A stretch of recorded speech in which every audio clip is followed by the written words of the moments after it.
Think like a monk. Là, je me disais, mon Dieu, dans le cadre de ma croissance de cette nouvelle année, quoi de mieux que développer ma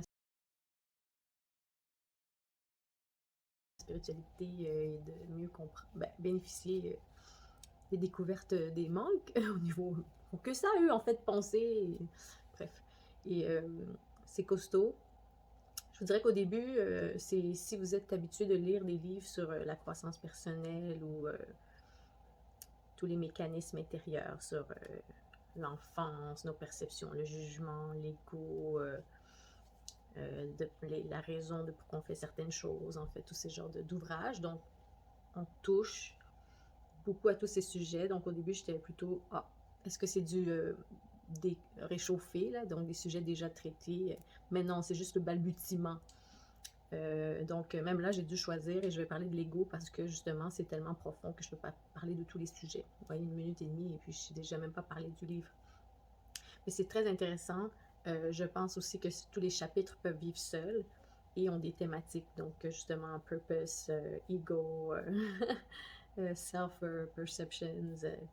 Il y a beaucoup de points et il y a beaucoup de contes là-dedans d'histoires aussi qui sont super très sages. Donc, comme plein de petites fables de sagesse qui sont, même des fois, moi j'en ai réécouté. J'en réécoute encore en fait. Donc, je recommande. C'est pas un truc que tu prends d'un coup, mais un chapitre à la fois, vraiment, c'est intéressant. Si on s'intéresse à la spiritualité, à la croissance personnelle, évidemment. C'est quand même think like a monk. Donc, mais oui, on apprend et on découvre de nouveaux points de vue. Donc, exemple, pour l'ego, comme justement, j'étais comme, oh my god, il y a le vrai ego et il y a le faux ego. Donc, le vrai ego, c'est bien, c'est notre essence même, notre conscience de la réalité des choses. Et l'ego, le mauvais ego, en fait, c'est comme un genre de bouclier de protection qu'on crée, mais tu sais, qui est très facilement aussi blessé. Donc, on pense qu'il est en acier, mais en vrai, c'est du papier. Là, il disait ça, mais je trouvais ça très imagé que c'est vrai. Comme dans le vrai ego, ben, on est ouvert et dans la découverte et conscient. Dans le faux ego, c'est dans l'inconscient. Puis écoute, c'est. Mais qu'est-ce que ça fait? C'est qu'en fait, tu caches ta vraie nature pour pas qui tu es, mais qui tu veux être vu. Et puis après, ça devient un genre d'ego de continuer à répondre à cette image. Et on ne peut que être déçu finalement parce que c'est faux. Et c'est comme un peu, il faisait la référence à Catch Me If You Can. Tu vis pas dans ton purpose. Dans le fond, tu utilises ton talent pour cacher, simuler versus employer cette énergie et ton talent à servir et donner plutôt qu'à faire croire. Donc, c'est très dans les apparences. Donc, il y a une souffrance parce que, ben, toujours être dans les apparences. Donc, tu es toujours seul et une paranoïa de l'autre.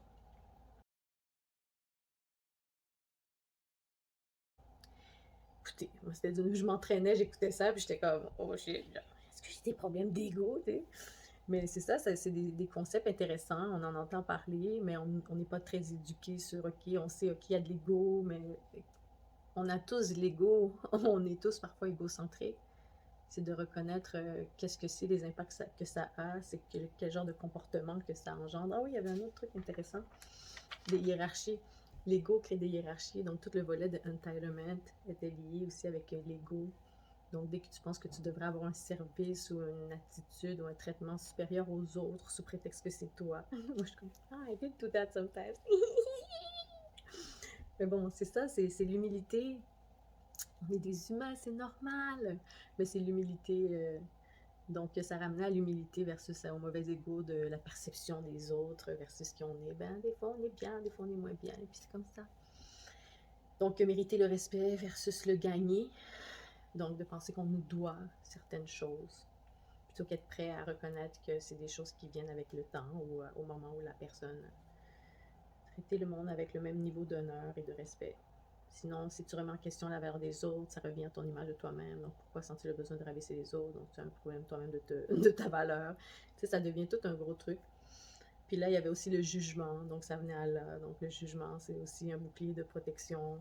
Parce que quand tu peux toujours juger, mais le jugement, dès que tu juges quelqu'un, ben, tu rentres toi aussi que t'es pas dans in your higher self parce que tu juges. Donc, ça backfire tout le temps de juger. T'as à peine dit, oh, regarde, tu as fait, et puis tu es toi-même en train de faire. T'es comme. Donc, il raconte même une petite histoire là, qui est intéressante pour finir. C'était des monks qui étaient 4 monks et qui devaient ne pas parler pendant 7 jours et 7 nuits. Et rendu, ça s'est bien passé, mais pendant la soirée, donc un des monks tardait, le responsable d'ouvrir les lumières à ouvrir les lumières. Et un des monks a perdu patience et crié: Est-ce que tu vas ouvrir les lumières? Celui qui devait ouvrir la lumière lui dit: Bien, ah, tu vois, tu as parlé. Le troisième dit: Ben là, vous deux, vous avez parlé. Et le quatrième dit: Well, well, well. On dirait que vous avez tous pas été capables de ne pas parler. Et ça vient, c'est le concept du jugement. Au moment où tu juges l'autre, tu es toi-même dans l'erreur, tu sais. Donc, c'est toujours dans la sagesse et dans la bonté et la croissance personnelle, je trouve, dans la paix d'esprit. Bref. Donc, je recommande aux gens qui cherchent un livre qu'on pourra garder longtemps, parce que c'est costaud, hein, quand même, c'est robuste. Il a déjà été en retraite, lui, pendant plusieurs années comme monk. Excusez, j'ai oublié le détail. Mais il a tout lâché après l'école universitaire et tout ça. Donc, c'est généreux, où est-ce qu'il vraiment, il partage beaucoup de concepts. Donc, Think Like a Monk, très bon pour faire du jogging, des petits moments comme ça pour décrocher et puis nourrir d'autres sphères de soi. Donc, je recommande. Merci.